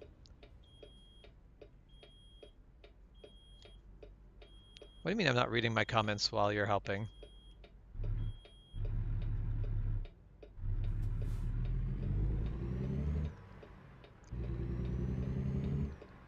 I am 100% on board with from Houston, BC to Texas being the only Houston that we now talk about.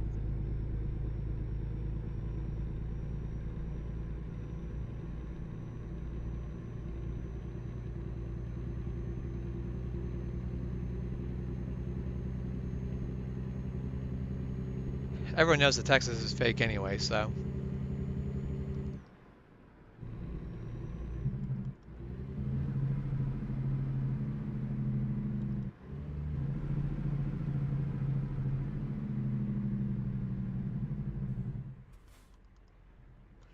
Well, I would presume to the nearest border of Texas.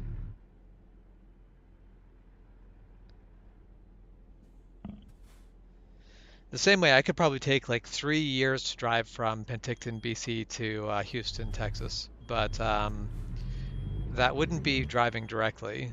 That would be taking the long way around. I'd basically be meandering through all of Canada, meander across from like Ontario down to like California, go across north of Texas to the East Coast, visit Florida a bit, and then maybe come back down and finally hit Texas.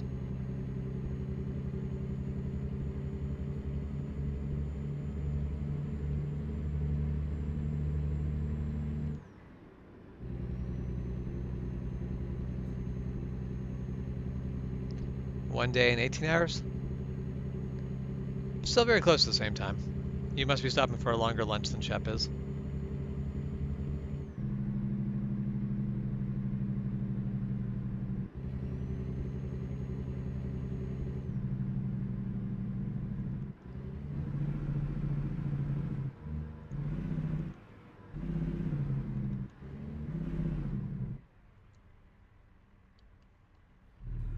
Oh.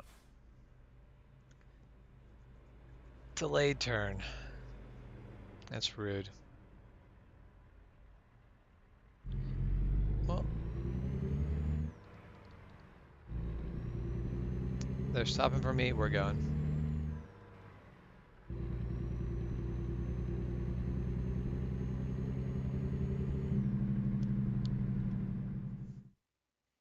That is, so if I were to say do this, yeah, that adds like over 4 hours to the journey, which isn't terrible, but I'm not here to do that. So why are we not moving? Why are we just stopped here? We're just stopped, not moving.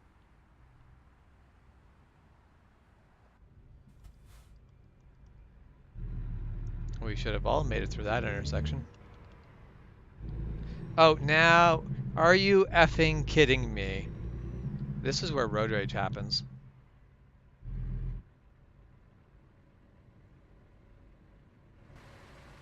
This lady, you deserve many bad things.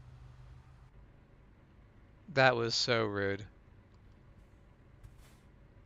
Just sitting there waiting and then being like, you know what, I want to now turn left. Now that the big rig's passing me on the left side.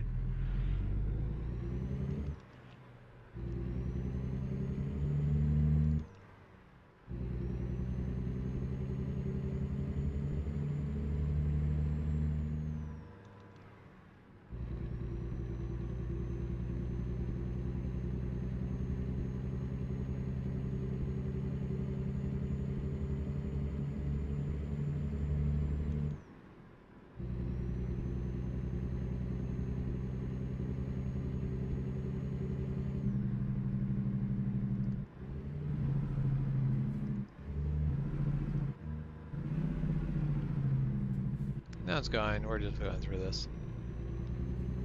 My patience for BS is dwindling.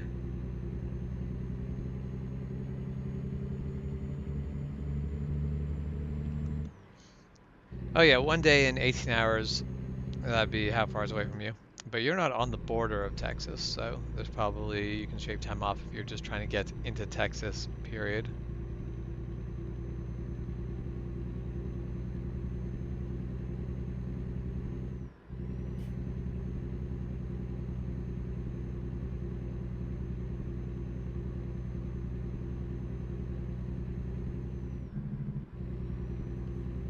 We're taking that stale red.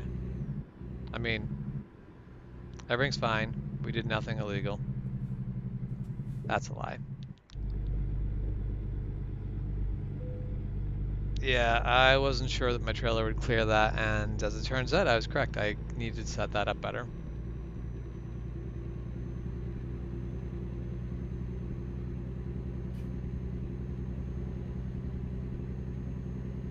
So this is, yeah, that's just a back end, doesn't connect anywhere sort of deal.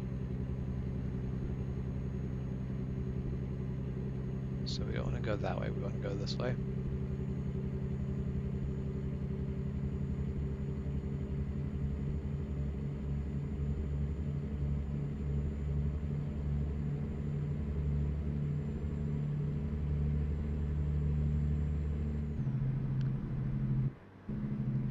So I feel like delays like this should take a certain amount of time to clear, but they shouldn't stay indefinitely.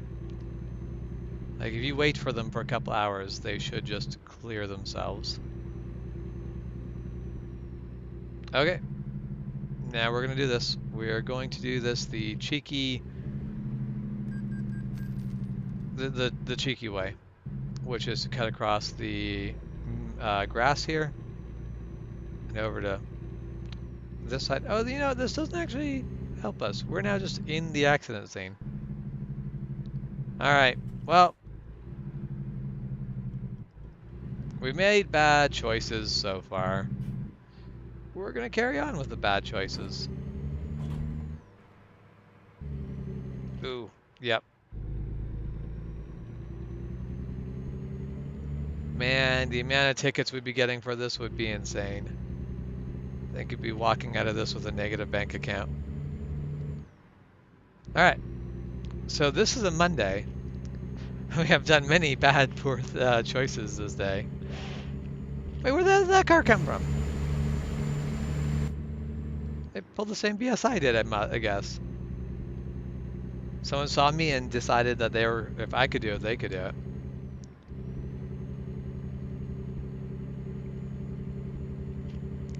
But like, my thing is, in real life, you would either just sit there and wait for them to clear the accident, and yep, traffic is stopped for a couple hours, but that's what it is.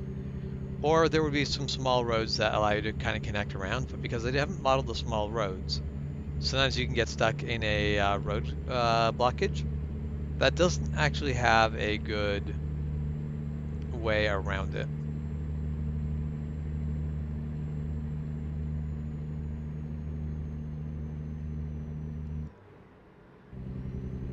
Well, I mean, that's so when I say so many tickets, I mean, there'd probably only one ticket, but there'd be so many charges on that ticket. They basically, whatever cop pulled me over would be trying to probably ticket me for everything they could, because let's be honest, that would probably be a fair thing to do. That was an unusually terrible idea. Driving through the middle of an accident scene is not good ever. As a like 160,000 pound monstrosity, it's worse. It's a lot worse. So yeah, I'd probably get tickets, and I would probably deserve all of them. Or more so, I'd get one ticket, but that would be one really, really brutal ticket. All right, well, our destination is actually a destination that makes sense to take this, not with some weird from train station to train station. Dude, do you mind? I am turning into a work site here. Or not a work site, but like a delivery site. I took all that distance and then did not actually do the thing that makes this not a terrible, terrible entrance.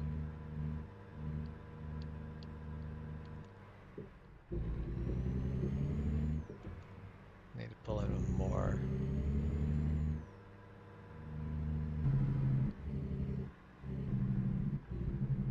More of that angle. Okay.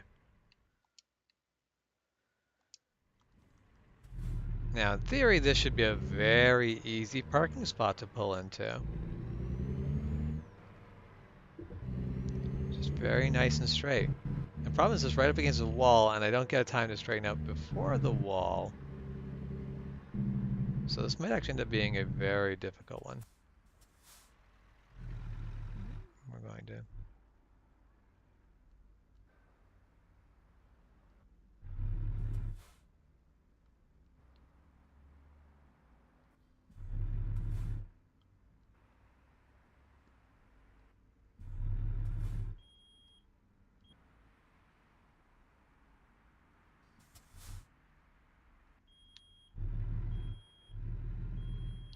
Got as close to that wall as we can, and we stay there. And only pull out at the very... I was going to say very end, but we are doing it before I had thought I would need to, because we are actually getting that straightened out.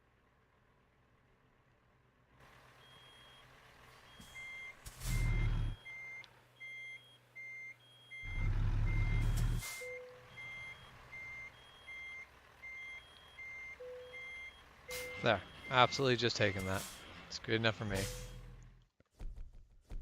It has been a Monday. We have not done our the driving that I am the most proud of, but we did get the load delivered, and we have earned our paycheck. We have leveled up. Let's take our next job. No, we will take the next level of hazardous cargo.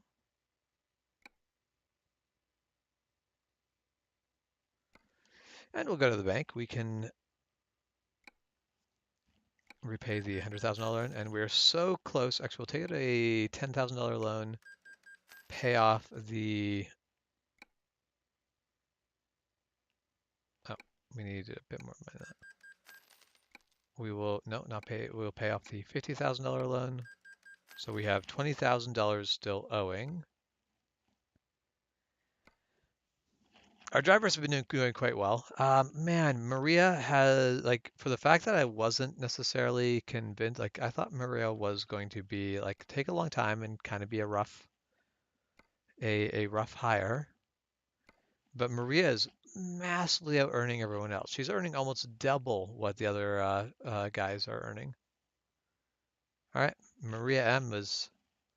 You look at her picture and it's like, oh, this is someone more concerned about fashion than trucking. And apparently, I made a bad call on that, because she is just getting stuff done.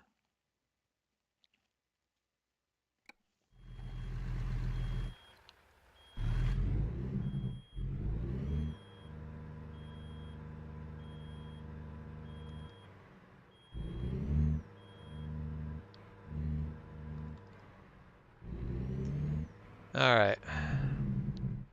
Yeah, Chef, that would definitely be a case of double-sided traffic ticket. The cop would basically need like to use additional paper for additional notes, essentially. Okay, well, we have done our delivery, and we're too late in the stream that I'm going to start a new delivery, so we're just going to call the stream here. It is 4, so we're shift to neutral, shut down our truck, and we'll pick up here tomorrow. So let's go save the game, and I hope you guys all have an excellent afternoon and evening. Or if you're earlier or later in the day, wherever you are, I hope you have a good night or good morning. But thank you guys for tuning in. We will see you tomorrow.